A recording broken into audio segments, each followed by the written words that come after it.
Teddy, ಈ ಥರ ಎಲ್ಲ ಮಾತಾಡಿ ನನ್ನ ಹಾರ್ಟಿಗೆ ಪೇನ್ ಮಾಡಬೇಡ. ಸಿನಿಮಾ ಹೀರೋ ಥರ ಫೀಲಿಂಗ್ ಅಲ್ಲೇ ಇರಬೇಡ. ನಮ್ಮ ಡ್ಯಾಡಿ ಆಲ್ರೆಡಿ ನನ್ನ ಮದುವೆ ಮಾಡಬೇಕು ಅಂತ ಫಿಕ್ಸ್ ಆಗಿದ್ದಾರೆ. ನಮ್ಮ ಮಾವನ ಮಗನಿಗೂ ನಮ್ಮಿಬ್ಬರದು ಲವ್ ಸ್ಟೋರಿ ಗೊತ್ತಾಗೋಗಿದೆ. ಅವನು ನನ್ನ ಮದುವೆ ಮಾಡ್ಕೋಬೇಕು ಅನ್ನೋ ಪ್ಲಾನಲ್ಲಿದ್ದಾನೆ. ಅವ್ನು ಸರಿ ಇಲ್ಲ. ನಮ್ಮಿಬ್ಬರು ಲವ್ ಸ್ಟೋರಿಗೆ ಅವನೇ ವಿಲ್ಲನ್ ಇರಬೇಕು. ಆ ಥರ ಎಲ್ಲ ಏನಾಗಲ್ಲ. ನಿಮ್ಮ ಮಾವನ ಮಗ ಬಂದು ನನ್ನ ಕಾಲು ಮುರಿಯೋ ಮೊದಲು ನಾನು ನನ್ನ ಮಾವನ ಕಾಲು ಹಿಡ್ಕೊಂಡು ನಮ್ಮ ಲವ್ ಸ್ಟೋರಿ ಹೇಳಿ ಮದುವೆಗೆ ಒಪ್ಪಿಸ್ಬಿಡ್ತೀನಿ. ನೀನೇನು ತಲೆ ಕೆಡ್ಸ್ಕೋಬೇಡ. ನಾನು ಯಾಕೆ ತಲೆ ಕೆಡ್ಸ್ಕೊಳ್ಳಿ? ತಲೆ ಹೋಗೋದು ನಿಂದು. ಅದೇನು ಮಾಡ್ಕೋತೀಯೋ ನಂಗೆ ಗೊತ್ತಿಲ್ಲ. ನಮ್ಮ ಡ್ಯಾಡಿ ನನ್ನ ಮದುವೆ ಮಾಡೋಕ್ಕಿಂತ ಮುಂಚೆ ನೀನು ಬಂದು ಅವ್ರ ಹತ್ರ ಮಾತಾಡು. ನಿಮ್ಮಪ್ಪ MLA, ನಾನು ಜಸ್ಟ್ BA ಅಂತ ನಾನು ಹೆದರ್ಕೋತೀನಿ ಅನ್ಕೊಂಡ್ಯಾ?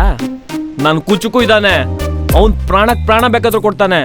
ಅವನೇ ನನ್ನ ಲವ್ ಸ್ಟೋರಿಗೆ ಬ್ಯಾಕ್ ಬೋನು. ಅದೇನು ಮಾಡ್ಕೊಂತೀಯೋ ಮಾಡ್ಕೋ, ಬರ್ತೀನಿ. ಟೆಡ್ಡಿ, ಕಳ್ಕೊಂಡ್ಬಿಡ್ತೀನಿ ಕಣ. ಏನೋ ಕಳ್ಕೊತೀಯಾ? ನೋಡ, ಚಿಕ್ಕ ವಯಸ್ಸಿನಲ್ಲಿ ನೀನು ರಬ್ಬರ್ ಕಳ್ಕೊಂಡೆ. ಅದಕ್ಕೆ ನಾನೇನು ಕೊಟ್ಟೆ? ಏನು ಕೊಟ್ಟೆ? ಇಷ್ಟುದ್ದ ಪೆನ್ಸಿಲ್ ಕೊಟ್ಟೆ.